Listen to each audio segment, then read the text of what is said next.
நம்ம எதை பற்றி இன்றைக்கி பேச போகிறோம்னா இப்போ சமீபத்தில் பார்த்திங்கன்னா உயர்நீதிமன்றம் டிவிஷன் பெஞ்ச் அதிமுக தேர்தல் கமிஷன் இந்த மாதிரி ஒரு இஷ்யூ ஓடிட்டு இருக்கு. இதை பற்றி விவரமாக பேசுவதற்காக டிடிஎஸ் ரவி. வணக்கம் சார். வணக்கம் ஜெய்.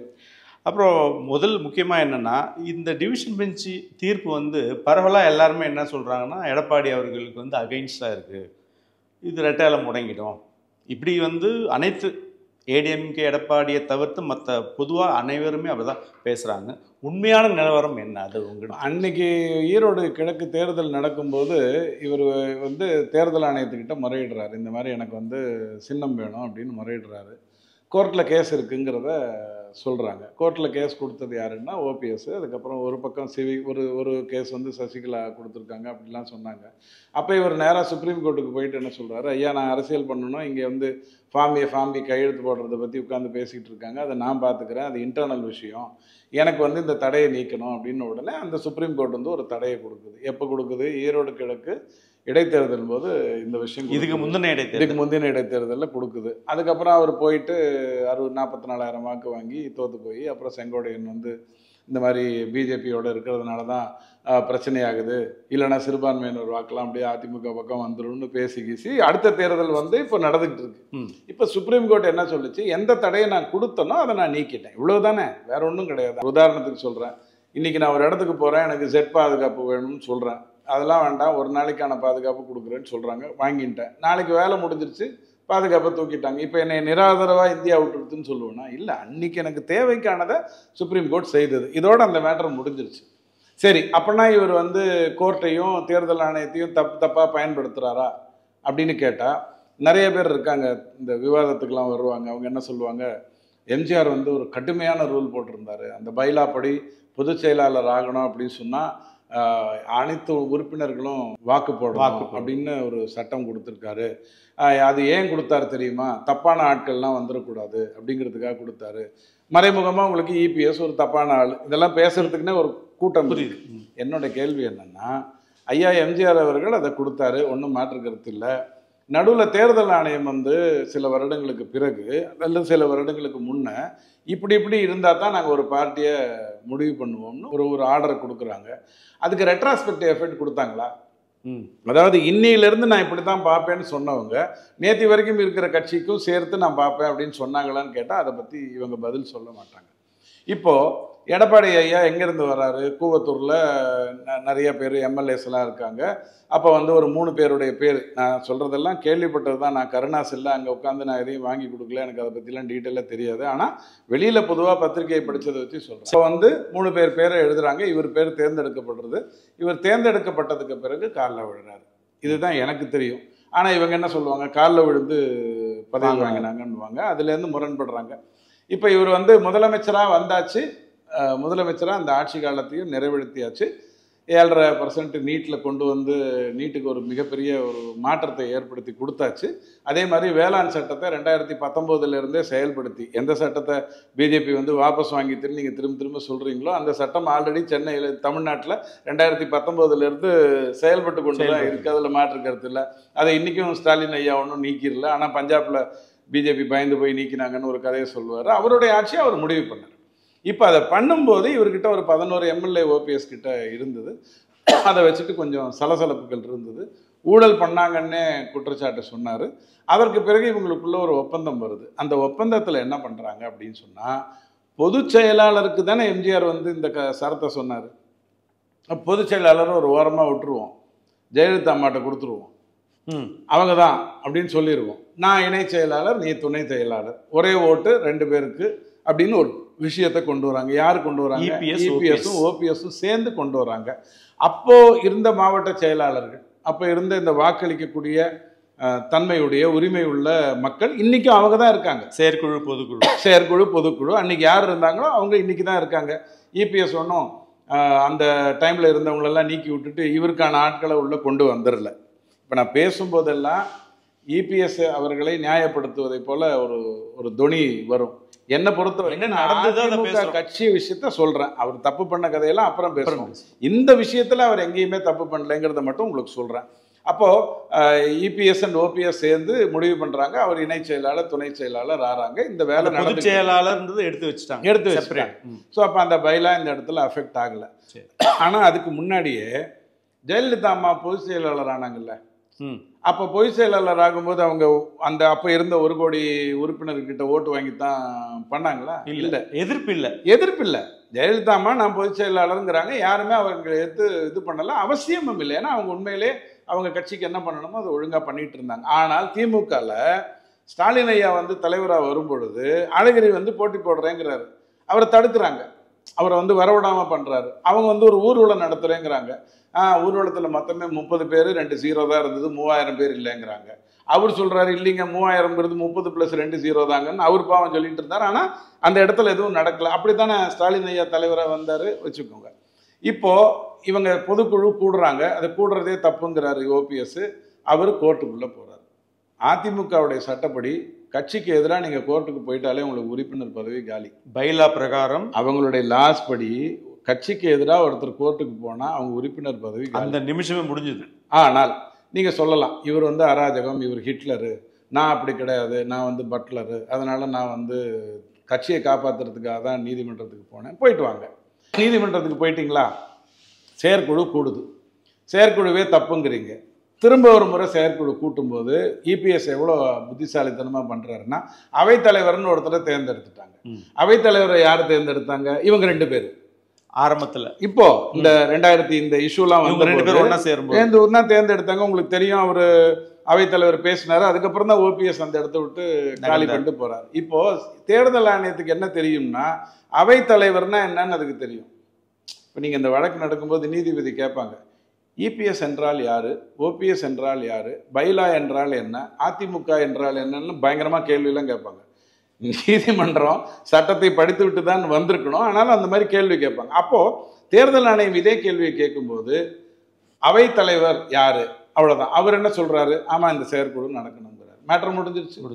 அதுக்கு அடுத்தது என்ன கேட்பாங்க? தேர்ந்தெடுத்தது யாரு, பொதுக்குழுவும் செயற்குழுவும். மேட்ரு இவ்வளவுதான் தேர்தல் ஆணையத்துக்கு தெரியும். வேற தேர்தல் ஆணையத்துக்கு சண்முகம் ஐயா சொல்கிற மாதிரி பெரிய வேலைகள்லாம் கிடையாது. அதுக்கிட்ட போய் ஒரு விஷயத்தை கொடுத்து, ஐயா இந்த கட்சியில் நாங்கள் இந்த மாதிரி மாற்றம் பண்ணியிருக்கோம்னா, அப்படியா, யார் ஒத்துக்கிட்டாங்க? செயற்குழுவில் ஒத்துக்கிட்டாங்க. எத்தனை பேர் ஒத்துக்கிட்டாங்க? இத்தனை பேர் ஒத்துக்கிட்டாங்க, அவ்வளோதான். அது தேங்க்யூ. அதுக்கு சரி தப்பு சொல்கிறதுக்கு தான் அதுக்கு உரிமை இருக்கே ஒழிய, நான் ஏற்றுக்கிறேன் ஏற்றுக்க மாட்டேன், ஒத்துக்கிறேன் ஒத்துக்க மாட்டேன்லாம் பேசுறதுக்கு தேர்தல் ஆணையத்துக்கு உண்மையிலே வேலை இல்லை. இப்போ இவர் பொதுச் செயலாளராக ஆகிறாரு. ஏன் பொதுச் செயலாளர் ஆகிறாரு? ஒற்றை தலைமைங்கிற கேள்வி வருது. ஒற்றை தலைமைன்னு கேள்வி வரும்போது ஓபிஎஸ் அதை ஒத்துக்க மாட்டேங்கிறாரு. ஒத்துக்காமல் அவர் வீட்டில் போயிருந்தாலும் பரவாயில்ல, தலைமைச் செயலர் அவருடைய ஆஃபீஸில் பெரிய ரகலை நடக்குது, அங்கேயும் இங்கேயும் எல்லாத்தையும் கோபத்தில் அடிச்சு கிடிச்சு உடைக்கிறாங்க. எத்தனையோ விஷயங்கள் காணாமல் போயிடுச்சுன்னுலாம் சொன்னாங்க. அப்புறம் அவர் எல்லாத்தையும் திருப்பி கொடுத்துட்டாருன்னு அவரே சொன்னார். இந்த கதையெல்லாம் ஒரு பக்கம் நடக்கும்போது ஒழுக்கம்ங்கிற காரணம் வச்சு ஒருத்தரை நீக்கலாமா வேண்டாமா? நீக்கலாம். அப்போ அவங்க பொதுக்குழு செயற்குழு என்ன பண்ணுறாங்க? ஐயா இவர் நாங்கள் ஓபிஎஸ் ஐயாவை நீக்கிட்டோம், மேட்டர் முடிஞ்சிருச்சா, இதில் ஏதாவது குழப்பம் இருக்கா? அதுவும் இல்லை. இப்போ இபிஎஸ் பொதுச் செயலாளர் தலைமை செயலகத்தில் பிரச்சனை பண்ண காரணத்துக்கு பிறகுதான் நம்ம இந்த முடிவு எடுக்கிறாங்க. அந்த அவங்க கொடுத்த 10 தீர்மானமோ 11 தீர்மானத்திலேயோ ஓபிஎஸ் நீக்குவதற்கான தீர்மானம் இல்லை. அன்னைக்கு இவர் போய் அங்கே ரகலை பண்ணதுக்கு அப்புறம் தான் அந்த ரகலைங்கிற வார்த்தையை நான் பத்திரிகையில் வச்சு சொல்கிறேன். அவர் பாவம் சாத்விகமாக போயிருந்தா கூட சொல்கிறத சொல்கிறேன். அப்போ தான் அந்த தீர்மானத்தை நிறைவேற்றி அவங்க உடனே இது பண்ணுறாங்க. அப்போ நீங்கள் உடனே ஒரு தீர்மானத்தை நிறைவேற்றினால் 15 நாளைக்கு முன்னாடி கொடுக்கணும்னா, அப்போ தலைமை செயலகத்தை உடைக்கிறதுக்கு மட்டும் நீ 15 நாளைக்கு முன்னாடி நோட்டீஸ் கொடுக்கணும் வேண்டாம்? நான் போய் ஒரு தப்பு பண்ணிடுவேன், நீ மட்டும் ப்ரொசீஜர் படி வரணும்னு சொன்னால் அது சரியாக வராது. ஸோ இபிஎஸ் ஒரு முடிவு எடுத்து பொதுச் செயலாளர் ஆறார். என்னுடைய கேள்வி, 2019ங்கிற ஒரு தேர்தல் இவங்க 2 பேரும் சேர்ந்து சந்திச்சது. கண்டிப்பாக 2021ங்கிறது இவங்க 2 பேரும் சேர்ந்து சந்திச்சது. 2024 தான் ஓபிஎஸ்க்கு பதவி இல்லைங்கிற ஒரு பொசிஷன் வந்துருச்சு. அவரும் இந்த கூட்டணி இல்லாமல், அதிமுக கூட்டணி இல்லாமல் தனிச்சும் நிற்காம அவர் பிஜேபி கூட்டணியில் இண்டிபெண்ட்டுங்கிற ஒரு அடிப்படையில் போய் நிற்கிறார். அவர் தெளிவாக தான் நின்றார். இப்போது எடப்பாடி ஐயா 10 முறை தோற்று போயிட்டாரு, 20 முறை தோற்று போயிட்டாரு அப்படின்னு நீங்கள் சொல்கிறதா இருந்தால், இதுக்கு முன்னாடி வரலாறு என்ன? இதுக்கு முன்னாடி தலைவர்கள் தோத்தது இல்லையா? உங்களுக்கு தெரியும். கருணாநிதி ஐயா எத்தனை தேர்தல் தோத்துருக்காருங்கிறது உங்களுக்கு தெரியும்.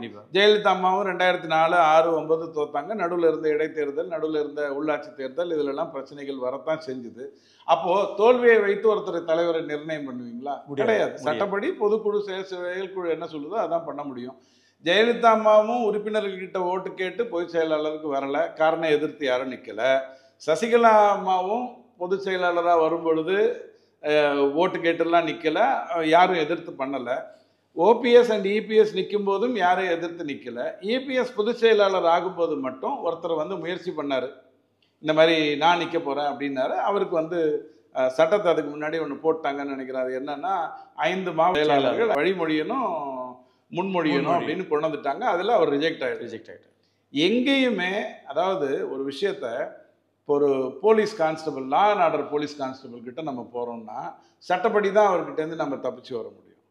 டிராஃபிக் போலீஸ் கிட்ட சட்டப்படி தர்மப்படிலாம் பேசி பிரயோஜனம், கொஞ்சம் முன்ன பின்ன பேசி தான் அவர்கிட்டேருந்து வெளில வரணும். இது ரெண்டுமே தப்பு இல்லை. ஸோ அவர் கட்சியை காப்பாற்றுவதற்காக அந்த கட்சி ஒரு குடும்ப கட்டுக்குள் போகக்கூடாதுங்கிறதுல தெளிவாக இருக்கிறதுக்காக சில முடிவுகளை எடுத்தார்.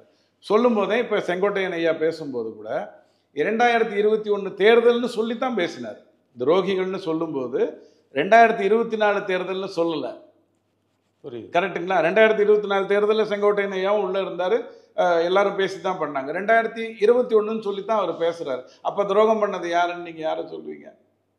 குறிப்பிட்ட மாவட்டங்களில் ஓட்டு வராமல் பண்ணதாரு. அதுக்கு முன்னாடி 2019 38 துவக்கும் போது இதில் மட்டும் தேனியில் மட்டும் ஜெயிக்கக்கூடிய சூழ்நிலை எங்கேருந்து வந்தது? யார் பண்ணாங்க அந்த வேலையை? எங்கேருந்து அண்டர் கரண்ட் வந்தது? இப்படிங்கிற கேள்வியெல்லாம் வரத்தான் செய்யுது. இபிஎஸ் ஐயா அப்போ எதுவுமே தப்பு பண்ணலன்னு சொல்கிறீங்களா அப்படின்னு கேட்டால், இரட்டை இலையை காப்பாற்றினால் போரும்னு நினச்சாரு பாருங்க, அங்கே தான் தப்பு. நிச்சயதார்த்தம் பண்ணால் போரும்னு முடிவு பண்ணி பிரயோஜனம் இல்லை. கல்யாணம் பண்ணணும், வம்சம் வளரணும். அதுக்கான ஏற்பாடு அவர் பண்ணாரான்னு கேட்டால் எனக்கு தெரிஞ்சு அவர் பண்ணலை. கட்சியை காப்பாற்றிட்டார், நேர்மையாக தான் காப்பாற்றி. ரொம்ப சிம்பிளாக சொல்கிறேன், ஒரு கட்சியில் தொடர்ந்து 7 வருடங்களாக 2016 ஜெயலலிதா அம்மாவை அனுப்பிச்சி வச்சிடுறீங்க. அதுக்கப்புறத்துலேருந்து இப்போது 8 வருஷத்தில் எங்கேயுமே அந்த கட்சிக்குள்ளே இவர் எனக்கான தலைவர் இல்லைன்னு யாருமே எந்த இடத்துலையுமே எந்த போராட்டத்தையும் அறிவிக்கலை. அதுவே ஒரு அக்செப்டன்ஸ் தானே. அந்த தொண்டர் வாக்கு போட்டானா இல்லையா, உடனே நீங்கள் என்ன சொல்வீங்க? வாக்குகள் என்ன வந்திருக்குங்கிற கேள்வி. அது கண்டிப்பாக தொடர்ந்து தோல்வி, வாக்கு சரிவு. இப்போ சி ஓட்டர் வேற வந்து வாக்கு குறைஞ்சி 3% ரொம்ப ஆச்சரியமா இருக்கும் அவருக்கு. இபிஎஸ்க்கு அப்பா 3 தானே, ஒன்றும் பிரச்சனை. ஏன்னா அவரு 18 போயிடுங்கிற நிலைமையில தான் உட்காந்துருக்கு. 2019 அதிமுக இன்னொரு கேள்வி சேர்த்து கேட்டுறேன் சார் ஜி. இப்போ எப்படின்னா தொடர் தோல்வின்னு சொல்லும்போது நீங்கள் ஒரு இடத்துல என்ன சொன்னீங்க, 2 தேர்தலில் இபிஎஸ் ஓபிஎஸ் சேர்ந்தே இருந்தாங்கன்னு சொன்னீங்க நீங்கள். இப்போது அதுக்கு ஒரு சரி விளக்கம் ஓபிஎஸ் கொடுத்துருக்காரு. நான் சொல்கிற பேச்சே அவர் எதுவுமே கேட்கவே இல்லை, எனக்கு மரியாதையே இல்லை, நான் என்னை எங்கே செயல்பட விட்டாங்க அப்படின்ற மாதிரி சில இடங்கள், அதாவது போன தேர்தல் முடிவுக்கு அப்புறமும் அவர் சொல்லியிருக்காரு. அப்போ அவர் என்ன பண்ணணும், 19 21 ஃபாமி கதை இருந்ததா இல்லையா? கையெழுத்து போட்டதாரு இப்படிதான். அப்போது நான் வந்து ஒரு கையெழுத்து போடுறேன்னா அவர் கையை பிடிச்சி கையெழுத்து போட்டாங்களா? கிடையாது. ஒரு ராஜ்யசபா மெம்பரை தேர்ந்தெடுக்கும் போது உன்னுடைய ஆள் ஒருத்தர் இருக்கணும், என்னுடைய ஆள் ஒருத்தர் இருக்கணும். என்னுடைய ஆள்னு எனக்கு யாருமே கிடையாது, அட்லீஸ்ட் பொதுவாக ஒருத்தர் இருக்கணும் அப்படின்னு சொல்லித்தானே நீங்கள் ராஜ்யசபாக்கு தேர்ந்தெடுத்தீங்க. உங்களுக்கு வேணும்னு போது நீங்கள் ஐயோன்னு கத்துனீங்க, உடனே பால் கொடுத்தாங்கல்ல. அப்போ அந்த 2019 21 தேர்தலில் மட்டும் உங்ககிட்ட கேட்காம முடிவு எடுத்துட்டாங்கன்னு எப்படி சொல்வீங்க? ஒரு கருத்து வேணா சொல்லுங்க. அவர் ஒன்று அப்போஸ் பண்ணார். என்ன அப்போஸ் பண்ணாருன்னா, பாமகக்கு வந்து 10% கொடுத்ததுங்கிறது வந்து ஒரு முடிவாகி 2021 தேர்தல் வரும்போது இவர் சில மீட்டிங்லலாம் அது தற்காலிகமானதுங்கிறது சொன்னார். தற்காலிகமானதுன்னு சொன்னார். யார்கிட்ட போய் சொன்னார்? பாமக கிட்டே போய் சொன்னார், அவருடைய ஆட்கள் கிட்ட போய் சொன்னார். அதாவது அதிமுகவுடைய இன்னொரு செக்ட் ஆஃப் பீப்புள் கிட்ட போய் சொல்றாரு, ஐயா வந்து இந்த மாதிரி இதெல்லாம் ஒன்றும் மேட்டர் இல்லை, தற்காலிகமானது தான் அப்படின்னு சொல்றாரு. தற்காலிகமாக தானே ஆச்சு. நாளைக்கு நீதிமன்றத்துக்கு திமுக போகும்போது தரவுகள் இல்லைன்னு சொல்லி அந்த நீதிமன்றம் அந்த இதை பர்சன்டேஜை தள்ளி வச்சு தற்காலிகமாக தானே ஆச்சு. அதில் ஒன்றும் தப்பு இல்லை. அப்போ அதனால எனக்கு பாதிப்பு வந்தது அப்படின்னு இவர் சொல்றதா இருந்தா, எப்போ போய் இவர் வந்து தர்ம யுத்தம் நடத்தியிருக்கணும்? இவரை அடிச்சுட்டாங்கன்னு ஒரு குற்றச்சாட்டு வந்தது அப்ப நடத்திருக்கணுமா? இல்ல அதிமுக தோத்து போயிடுங்கிற ஒரு பயம் இவருக்கு வந்தது இல்லையா, அப்ப நடந்திருக்கணுமா? எதையுமே தனக்கு சாதகமா இருக்கிற வரைக்கும் அனுமதிச்சுட்டு தனக்கு சாதகமா இல்லாத பிறகு உடனே அதை வந்து கலைச்சி ஆடுன்னு சொல்றது வந்து எனக்கு எடுபடலை. ஓபிஎஸ் நேர்மையானவரா? கட்சிக்கு நேர்மையானவர். ஓபிஎஸ் கட்சிக்காக உழைத்திருக்காரா? கண்டிப்பா கட்சிக்கு உழைத்திருக்காரு. 3 முறை ஜெயலலிதாவால் முதலமைச்சர் ஆக்கப்பட்டவர்னு ஒன்று சொல்லுவாங்க, அது தப்பு. 3வது முறை ஒரு முதலமைச்சர் ஆகும்போது ஜெயலலிதா அம்மாவே இல்லை, அனுப்பிச்சு வச்சிட்டீங்க. மீதி 2 தான் இருந்தது. அதில் முதல்து வந்து ஜெயலலிதா அம்மா ஒத்துக்கிட்டு தான் முதலமைச்சர் ஆனார். ரெண்டாவது முறை ஒரு முதலமைச்சர் ஆகும் பொழுது என்னுடைய அபிப்பிராயத்தில், நானும் பத்திரிகையில் படித்தது தான் சொல்கிறேன். அப்போல்லாம் நான் கொஞ்சம் பத்திரிகைகளை படிச்சுட்டு இருப்பேன். அப்புறம் போகிறோம் இதுக்கு மேலே குழப்பம் வேண்டான்னு இப்போல்லாம் படிக்கிறது இல்லை. அப்போது சொல்லப்பட்டது என்னன்னா, இரண்டாவது முறை முதலமைச்சரான போது ஜெயலலிதா அம்மா இவரை சந்திக்கவே இல்லை அந்த 6 மாசமும் அப்படிங்கிற குற்றச்சாட்டு இருந்தது. அப்போது ஒரு கிளைம் நீங்கள் பண்ணுறீங்கன்னு சொன்னால் அந்த கிளைமுக்கு ஒரு பேக்கப் இருக்கும். இப்போ இபிஎஸ் நான் தான் பொதுச் செயலாளர்னு சொல்கிறாருன்னா மாவட்ட செயலாளர் அத்தனை பேரும் ஆமான்னு ஆமாம், இத்தனை பேருடைய கையெழுத்து கொண்டு போய் கொடுத்து தான் அதை வாங்கினாங்க. இன்றைக்கி ஒரு கேஸ் வந்து உங்ககிட்ட ஸ்வீட் இருக்குங்கிறதுக்காக இன்றைக்கி தடை உத்தரவு நீக்கின உடனே ஸ்வீட்டு கொடுத்தீங்கன்னா நாளைக்கு திருப்பி தேர்தல் ஆணையம் என்ன சொல்ல முடியும்? அதிமுக விஷயத்தில் எந்த தப்பும் இல்லை, அவங்க பயலாப்படி தான் அவங்க பண்ணியிருக்காங்க. நான் ஏற்கனவே சொன்னேன் இல்லையா, அந்த ரெட்ராஸ்பெக்டிவ் எஃபெக்ட் இருக்காங்கிறது ரொம்ப முக்கியம். 71க்கு போய் அதை கோத்து விடுதா இல்லையாங்கிறது ரொம்ப முக்கியம். அதற்கு பிறகு 2 முறை பொதுச் செயலாளர் தேர்ந்தெடுக்கப்பட்டிருக்காங்க, சசிகலா அம்மா அண்ட் ஜெயலலிதா அம்மா. எங்கேயுமே தேர்தல் நடக்கலை, ஏன்னா எதிர்த்து யாரும் நிற்கலை. இவர் எதிர்த்து நிற்கும்போது அது புறந்தள்ளப்பட்டதுன்னு தெரியும். ஒரு ஆள் வந்தார், அவர் நிற்கணும்னு சொன்னாங்க. அது திமுகலையும் நடந்ததே, குடும்ப கட்சிக்குள்ளேயே நடந்ததே. இங்கேயாவது கழகம் தானே, அங்கே குடும்பமாச்சு, அங்கேயே நடந்தது. அழகிரி நிற்க வைக்கலையே. ஸோ எனக்கு வந்து இது வரைக்கும் இபிஎஸ் எந்த தப்பும் பண்ணலை. ஆனால் செப்டம்பர் 2023க்கு அப்புறம் நிறைய தப்பு பண்ணுறாருங்கிறது மட்டும் என்னுடைய கருத்து. இப்போ சட்டப்பிரகாரம் அவருக்கு பக்கபலமாக தான் இருக்குது. ஆமாம், அது ஒன்று. ரெண்டாவது, ரெட்டைலையை காப்பாற்றணுன்ற ஒரு எண்ணத்தில் இப்போ கட்சியை பொறுத்த வரைக்கும் சுயநலவாதி பரவலாக சொல்கிறது. யார் வெளில போனாலும் அதை பற்றி அவருக்கு கவலையே கிடையாது. யார் வெளில போனாங்கன்னு சொல்லுங்கள். இப்போ இவங்க புகழேந்தியை நீக்கினது ஓபிஎஸ், வைத்தியலிங்கத்தை நீக்கியது ஓபிஎஸ். அதுக்கப்புறம் யாருன்னு சொல்லுங்கள். இப்போ ஓபிஎஸ் சொல்கிறது தினகரன், சசிகலா. ஓபிஎஸ் தான் நான் சொன்னேனே. நீங்கள் ஒரு தலைமைச் செயலகத்தையே போய் அடித்து பண்ணுவீங்கன்னா அப்புறம் எப்படி அதை வச்சுருப்பாங்க? நாளைக்கு ஒவ்வொருத்தரும் அதை பண்ணுவானா மாட்டானாங்கிறது. ஐயா, ஓபிஎஸ் என்பவர் அதிமுகவில் முக்கியமான தலைவர், மாற்று கருத்தே இல்லை. பட் செஞ்சதெல்லாம் தப்பு. ஸோ தவறு காரணமாக தான் அவங்க வெளியே நீக்கப்பட்டாங்க. அவர் விருப்பப்பட்டு நீக்கினார்ன்றதில் கிடையாது. பட் அதுக்கு முன்னாடி நீக்கப்பட்டவங்கலாம் இவங்க 2 பேர் கையெழுத்து போட்டு தானே நீக்கப்பட்டிருக்காங்க. பொதுக்குழு, செயற்குழு, இவங்க 2 பேர் ஓபிஎஸ் இபிஎஸ் கையெழுத்து போட்டு தான் இவங்க முன்னாடி நீக்கி. அப்போ அதையும் நம்ம எடுத்துக்க முடியாது. ஸோ அப்போ சட்டப்பிரகாரமும் சரி, கட்சியை தன் கண்ட்ரோலில் வச்சுக்கணுன்றதுல ஒரு நியாயம் இல்லை. ஆமாம், சரி. கட்சியை தன் கண்ட்ரோலில் வச்சுக்கிறதுங்கிறது நியாயமான ஒரு விஷயம்.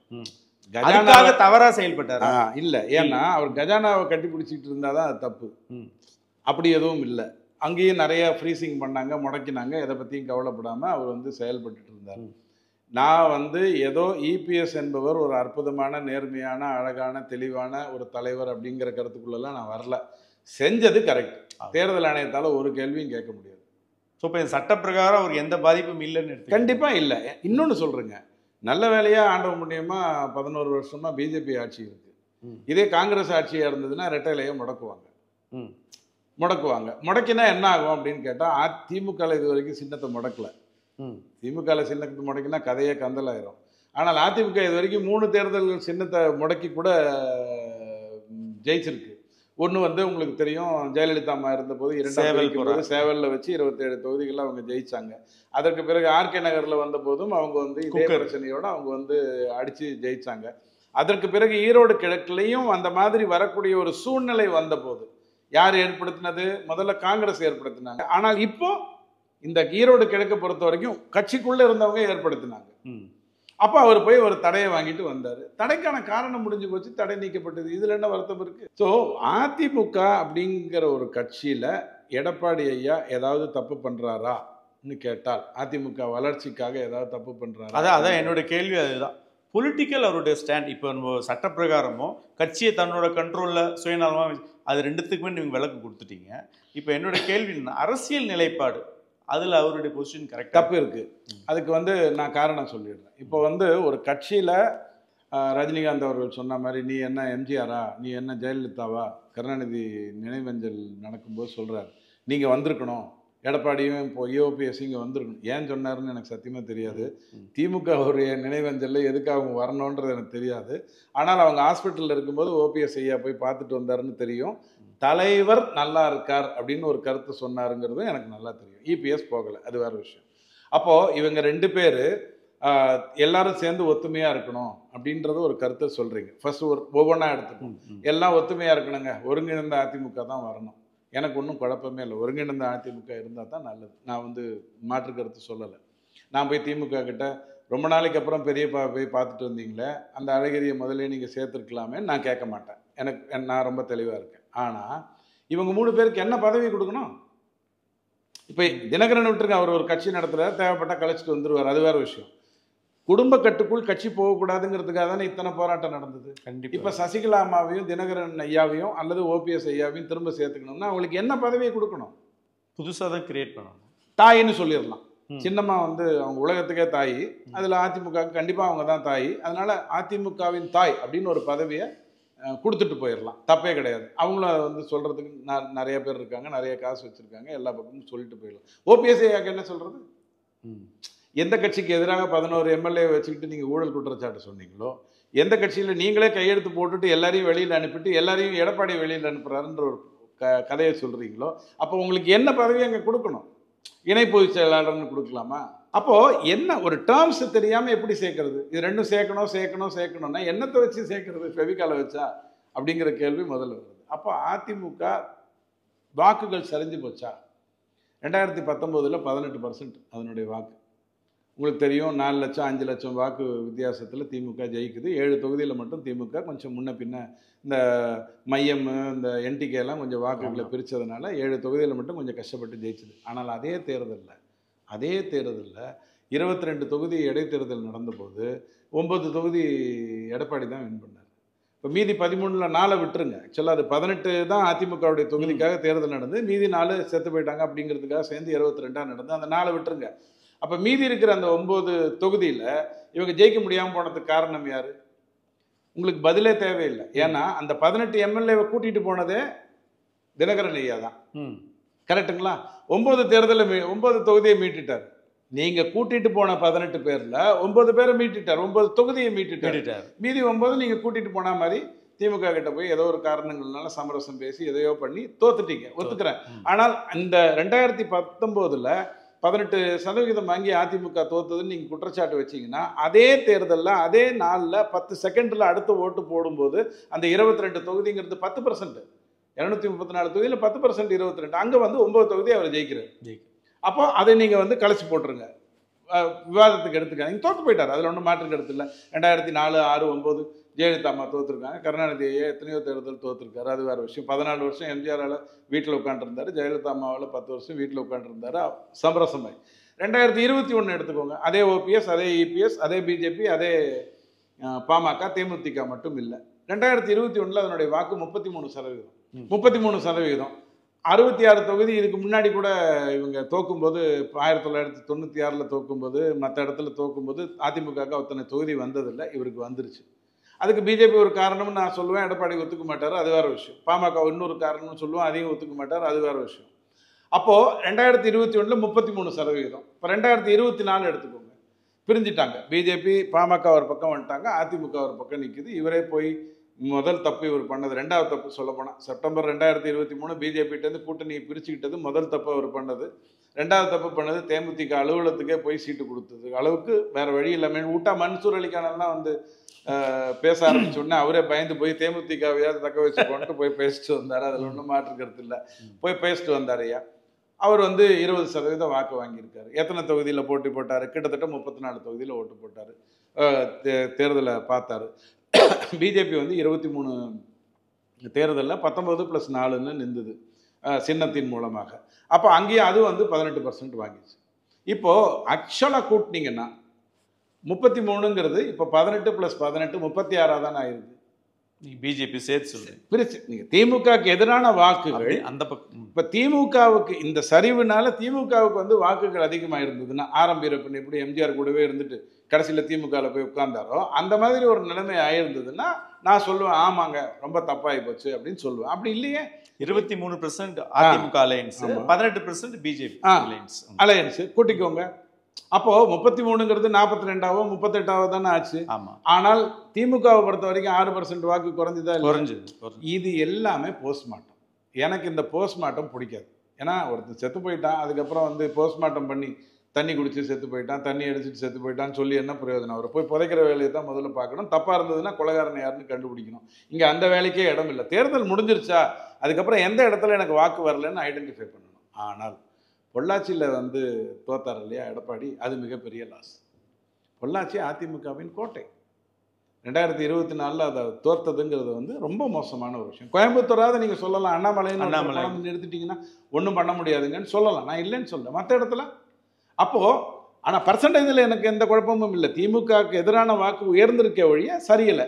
அதோட நம்ம அதை நிறுத்திட்டு போயிடுவோம். அப்போ 2026 எடப்பாடி ஐயா என்ன பண்ணணும்?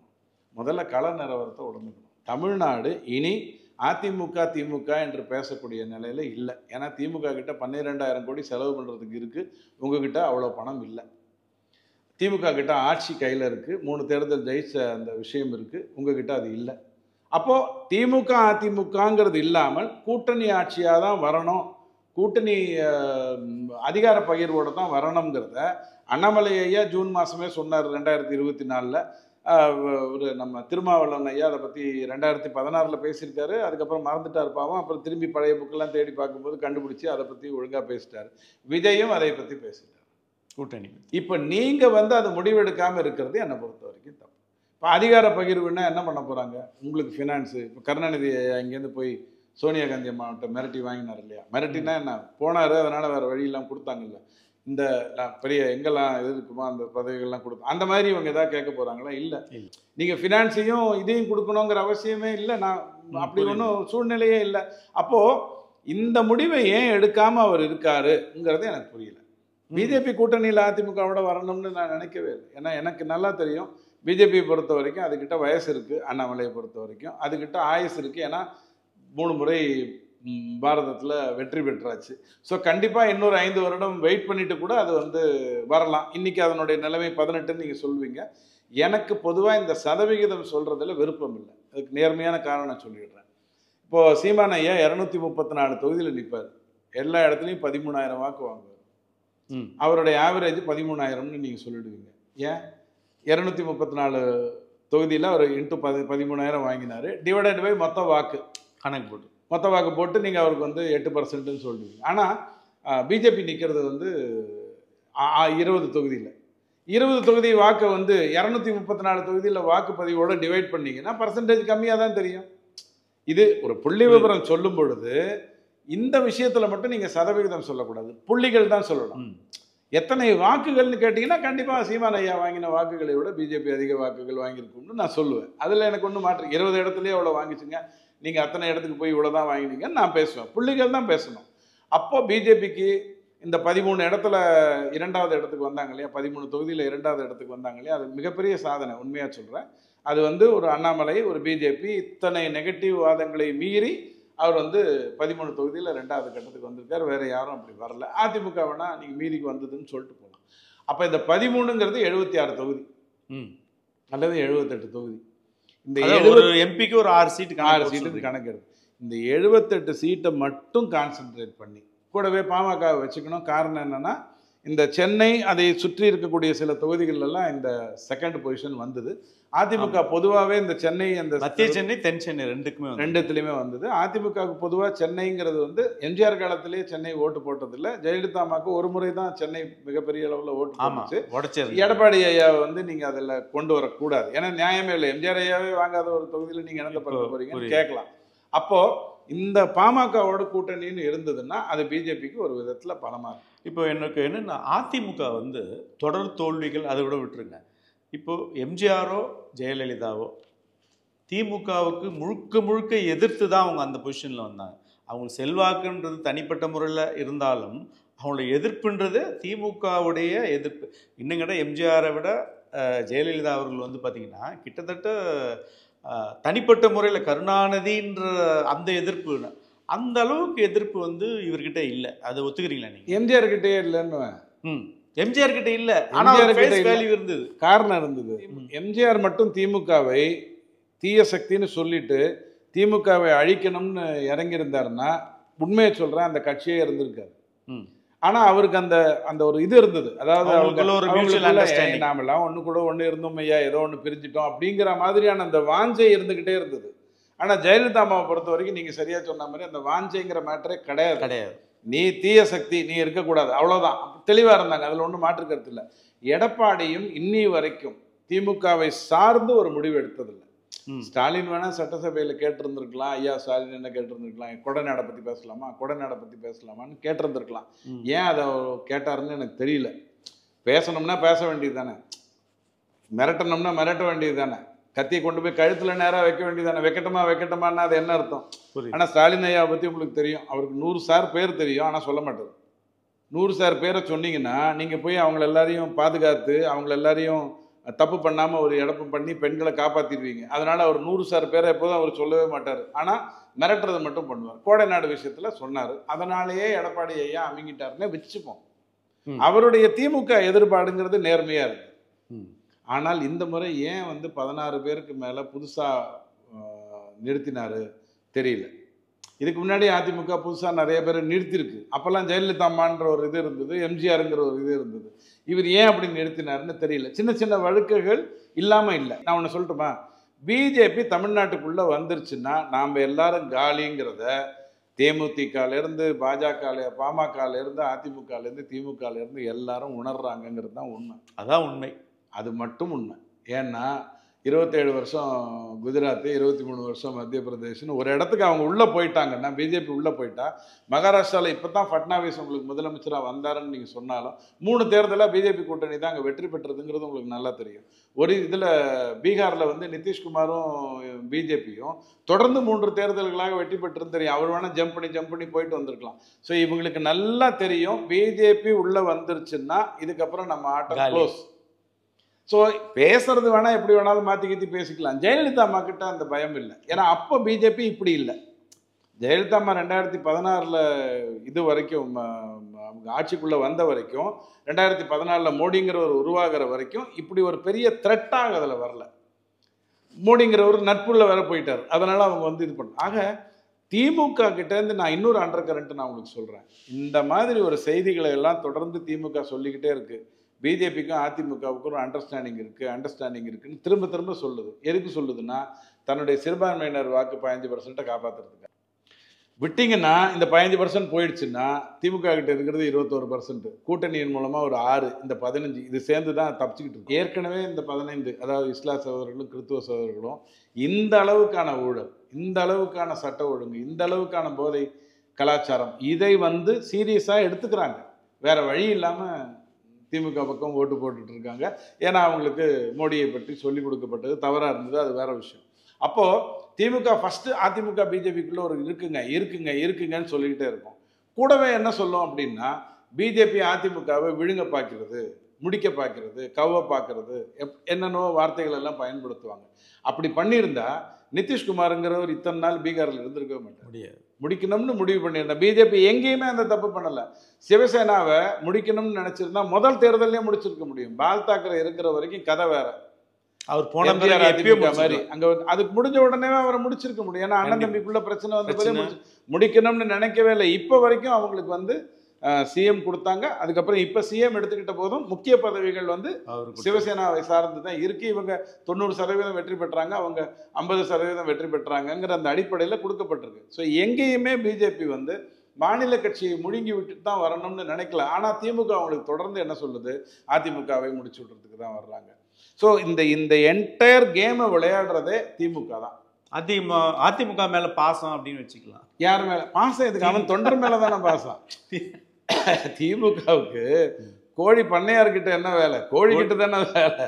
ஸோ அது தொண்டர்களை கவர் பண்றதுக்காக இப்படி சொல்லி அதிமுக கிட்ட பிஜேபி இப்படி பண்றாங்களா, இதுக்கு நம்ம திமுக கிட்டே போயிடுவோம்யா, நம்ம எல்லாம் பங்காளிகளாக தானே இருந்தோம் அப்படிங்கிற மாதிரி ஒரு எண்ணத்தை கொண்டு வருவதற்காகத்தான் இந்த வேலையெல்லாம் செய்யுது. இன்னைக்கு முழுக்க நம்ம எடப்பாடி அதிமுக அதை பற்றி கம்ப்ளீட் பண்ணிடலாம். இப்போ எனக்கு என்னென்னா, நீங்கள் சொல்கிற சட்ட பிரகாரம் பேசியாச்சு. சுயநலவாதியானா அதுக்கு நீங்கள் நிறைய வேலை. அரசியல்வாதி சுயநலவாதி இல்லைன்னா வேற யாரும் இருப்பாங்க. அரசியல் பண்ணாமல் நம்ம ஸ்டாலின் ஐயா சொல்கிற மாதிரி. இப்போ எனக்கு என்னென்னா, அரசியல் நிலைப்பாடு பொலிட்டிக்கலில் அவர் எடுத்துகிற ஸ்டாண்டு. இப்போ நீங்கள் சொல்கிறீங்க முஸ்லீம் ஓட்டு, கிறிஸ்டின் சிறுபான்மையர் ஓட்டு தலைக்கீழ் நின்று தண்ணி குடித்தாலும் இவருக்கு வரப்போகிறதில்ல. இப்போ இந்த சூழ்நிலை அது இதுக்கு முன்னால் அவங்களுக்கு வந்திருக்கலாம், அம்மாவுக்கு வந்திருக்கலாம், அவருக்கு எம்ஜிஆருக்கு வந்திருக்கலாம், அது வேற விஷயம். சிறுபான்மையினர் எப்போ திமுக பண்ணுறது ரொம்ப தப்பு. ஏன்னா அவங்களுக்கு, அதாவது இஸ்லாம் சகோதரர்களுக்கும் கிறிஸ்துவ சகோதரர்களுக்கும் அவங்க மதத்தின் மேலே உண்மையாகவே பக்தி உண்டு, நேர்மையான பக்தி உண்டு. அவங்க மட்டும் இதெல்லாம் ஹராமு, இதெல்லாம் தப்புன்னு உணர ஆரம்பிக்க அது திமுக கிட்டேருந்து அதிமுகவுக்கு வர்றதுக்கு வாய்ப்பு இருக்கு. பிஜேபிக்கு வராமல் இருக்கும், அது வேற விஷயம். ஆனால் குஜராத்தில் அப்படி இல்லை, மத்திய பிரதேசத்தில் அப்படி இல்லை, மற்ற இடத்துலலாம் அப்படி இல்லை. அதுவும் இவங்களுக்கு நல்லா தெரியும். ஆனால் தமிழகத்தை பொறுத்த வரைக்கும் அந்த ஓட்டு எப்படி வர்றதுக்கு வாய்ப்பு இல்லை, திமுகவில் தான் இருக்கு. வரல. அதுக்கப்புறம் வந்து இப்போ எஸ்சி ஓட்டு, எஸ்டி ஓட்டு இந்த மாதிரியான ஓட்டுகளும் வந்து முதல்ல இருந்த அளவுக்கு அதிமுகவுக்கு இப்போ இருக்கானா, அதுவும் ஒரு பெரிய ஒரு மாற்றம் மட்டும்தான் சொல்லிடுறேன். என்னைக்குமே வந்து பட்டியல் இனத்தவர்கள் வாக்கு, பட்டியல் இனத்தவர் தொகுதி திமுக கிட்ட போனதே இல்லை. அதிமுக தான் எப்போதுமே அதில் ஜெயிக்கும். நீங்கள் ஜெயலலிதான்னு சொல்லிட்டு உடனே எடப்பாடினா குறைக்கணும்னு முடிவு பண்ணால் நான் பேசுறதுக்கு ஒன்றும் இல்லை. ஆனால் பொதுவாக அதிமுக கிட்ட தான் பட்டியலினத்தில் இருப்பாங்க. இப்போ கூட ஓரளவுக்கு அதைத்தான் நான் வலியுறுத்தி சொல்லுவேன். ஸோ இவங்க கிட்ட தான் இன்னும் இருக்கு. அப்புறம் நான் என்னோடனா இனிமேல் வந்து எடப்பாடி என்ன செஞ்சா 26ல் வெற்றி பெறும்? 3 நான் என்னுடைய கட்சியை காப்பாற்றிட்டேன். இது வந்து குடும்ப கட்டுக்குள்ளே போகக்கூடாதுங்கிறதுல நான் முடிவாயிட்டேன். நான் முடிவு பண்ணாமல் என்னை பொதுச் செயலாளர் பதவியிலேருந்து யாரும் இறக்க முடியாது. நாளைக்கே மாவட்ட செயலாளர், வாட்டவரிட்டிஸ் எல்லாரும் சேர்ந்துக்கிந்து ஒரு போராட்டம் நடத்தினா கூட நீங்கள் மிஞ்சி போனால் உறுப்பினர் ஓட்டுங்கிறதுக்கு தான் நீங்கள் போகணும். அதை தவிர வேறு வழி இல்லை.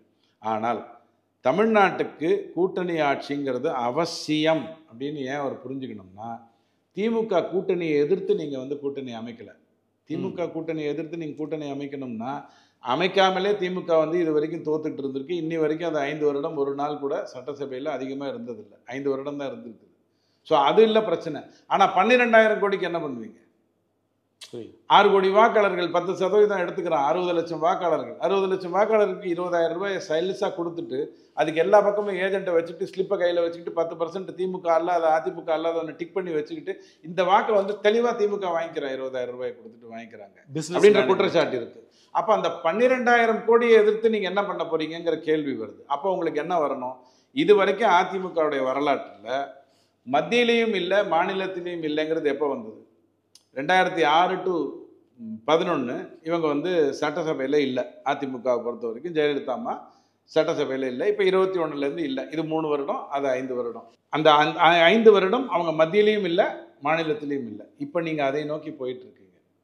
மத்தியிலையும் இல்லை, மாநிலத்திலையும் இல்லைங்கிற நிலைமைக்கு நோக்கி போகிறீங்க. இந்த 12,000 கோடி எதிர்க்கணும்னா உங்களுக்கு மத்திய அரசினுடைய சப்போர்ட் இல்லைன்னா, அல்லது மத்திய அரசில் ஆளக்கூடிய, அல்லது நாளைக்கு 2034லையாவது ராகுல் காந்தி பிரதமராக வருவார் அப்படிங்கிற ஒரு எண்ணம் யாருக்காவது இருந்தால் அதையாவது வைத்துக்கொண்டு பேசணும். தேசிய கட்சிகளால் தமிழ்நாட்டுக்கு எந்த பிரயோஜனம் இல்லைன்னு மொட்டையாக பேசணும். ஸோ தேசிய கட்சிகளோடு இணக்கமாக இருக்க வேண்டிய நிர்பந்தம் கண்டிப்பாக எடப்பாடிக்கு இருக்குது. அதை அவர் உணரணும்.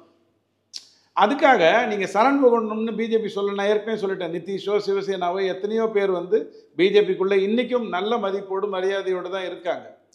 நாளைக்கு ஃபருக் அப்துல்லா வந்து என்டிஏக்கு வந்துடுறாருன்னு வச்சுக்கோங்க, அவரை மட்டுப்படுத்துமா பிஜேபி கேட்டால் கண்டிப்பாக கிடையாது. ஏன்னா பிஜேபியோட வரலாற்றுலேயே அந்த மாதிரி மட்டுப்படுத்துகிற வேலையே நடக்காது. அதே சமயத்தில் யாராவது துளிர் விட்டால் சும்மா இருக்காது. அது கதை வேறு. அப்போ இவர் என்ன பண்ணணும்? ஒன்று கூட்டணி தர்மங்கிறத முடிவு பண்ணணும். ரெண்டாவது முக்கியமாக என்ன பண்ணணும்? எனக்கு மத்திய அரசு, எனக்கு கூட்டணியில் காங்கிரஸோ அல்லது பிஜேபியோ வர வேண்டும்ங்கிறதால தெளிவாக இருக்கணும். காங்கிரஸ் வருவதற்கு வாய்ப்பு இருக்கா? கொஞ்சம் இருக்குது. எப்போ எல்லாரும் இந்தி கூட்டணியிலேருந்து ராகுல் காந்தியை துரத்தி விட்டாங்கன்னா, திமுக தானே அதுக்கு ஃபினான்ஷியல். இந்தி கூட்டணிக்கு மெயின் ரிசர்வ் பேங்க் ஆஃப் இந்தியாவே நம்ம திமுக தானே. அப்போது அவங்க வந்து பிரச்சனை பண்ணுறாங்களா? அப்போ வேணால் வர்றதுக்கு வாய்ப்பு இருக்குது. அது 2026, 31, 2029 எப்படி சொல்வீங்க? ஆனால் பிஜேபிக்கு அப்படி கிடையாது. நீங்கள் போய் வழியே போய் பிஜேபியில் உட்காரணுங்கிற அவசியம் கிடையாது. இது வந்து ரொம்ப முக்கியம். மூன்றாவது, பிஜேபி வந்துவிட்டால் திராவிட கட்சிகள் இல்லாமல் போகும்னு மற்ற கட்சிக்கு பயம் வரலாம், உங்களுக்கு வரக்கூடாது. ஏன் வரக்கூடாதுன்னா, நீங்கள் பங்காளிகளாக இருந்தாலும் அதிமுக தொண்டனுடைய பெஸ்ட் குவாலிஃபிகேஷனை திமுக தீய சக்தி அப்படின்னு அவன் உணர்ந்தால் தான் அவனுடைய குவாலிஃபிகேஷனு. அப்போ அவனை நம்பணும். நீங்கள் உங்களுடைய வாக்காளர்களை நீங்கள் நம்பாமல் நீங்கள் வந்து பிஜேபி வந்துட்டால் எல்லாத்தையும் சாப்பிட்றணும்னு நினைக்கிறது மிகப்பெரிய தப்பு. இன்னொரு தலைவன் வந்துடக்கூடாதுன்னு நினைக்கிறீங்க, இது ரொம்ப தப்பு. எத்தனை தலைவன் வந்தாலும் அவனையும் இணைத்து கொண்டு வரணுங்கிறது தான் உங்களுடைய நோக்கமாக இருக்கும். எடப்பாடிக்கு மரியாதை கொடுத்துட்டு விஜயை உசுப்பேத்தி விடுறதுங்கிறது அரசியல். இதில் எங்கே தப்பு இருக்குது? அப்போது நீங்கள் அந்த மூன்றாவது விஷயம் ரொம்ப தெளிவாக இருக்கணும். அவன் வந்துட்டா நான் போயிடுவேன்னு சொன்னால் தன்னம்பிக்கையினுடைய மோசம். எடப்பாடிங்கிறவர் ரொம்ப தொண்டருங்கிற அடிப்படையிலேருந்து மேலே வந்தவர். 27 தொகுதியில் சேவலில் வெற்றி பெறும்போது அவரும் ஒரு எம்எல்ஏவாக வெற்றி பெற்றவர். ஸோ இந்த 3 விஷயம்தான் எடப்பாடி ஐயா பார்த்துக்கணும். கூட்டணி அரசியல் ஆட்சி அவசியம். மத்திய அரசோடு இணக்கமாக இருக்க வேண்டியது அவசியம். இல்லைனா 5 வருடம் ஆக போகுது. 2026 வரும்போது இவங்க மேலேயும் இல்லை கீழேயும் இல்லைங்கிற ஒரு நிலைமைக்கு வரப்போகுது. மூன்றாவது, இன்னொரு கட்சி வளருதுன்னு நினைக்கும் போது இப்போ விஜயை ஏன் என்கரேஜ் பண்ணுறாங்க பிஜேபியில்? அவங்களுக்கு வந்து ஏதாவது சுயநலமா? வரட்டங்க நல்லதுன்னு நினைக்கலாமா? வர்றவன் நாளைக்கு ரொம்ப பெரிய ஆள் ஆகிட்டா என்ன பண்ணுறதுன்னு சொல்லிட்டு அவனை ஆம்ஸ்டாங்க அனுப்பிச்சி வச்ச மாதிரி அனுப்பிச்சி வச்சிட முடியுமா அப்படின்னு கேட்டால் அப்படி இல்லை. எல்லாரும் வந்தால் தான் அந்த இடத்துல ஒரு பொதுவான ஒரு கருத்தே வரும், பொதுவான ஒரு ஓட்டே வரும்னு நம்புறது தான் பிஜேபி. அதை நீங்கள் செய்யணும். இந்த மூணுத்தையும் நீங்கள் செய்ய தவறுனீங்கன்னா கண்டிப்பாக உங்ககிட்ட ரெட்டை இலை இருக்கும். காலையில் இந்த இலையில் சாப்பிட்லாம், சாயங்காலம் அந்த இலையில் சாப்பிட்லாம். இது வரைக்கும் கிட்டத்தட்ட சட்டப்பிரகாரம் கட்சி மற்ற எல்லா விஷயம் ரொம்ப தெளிவாக சொன்னீங்க. மிக்க நன்றி. தேங்க்யூ.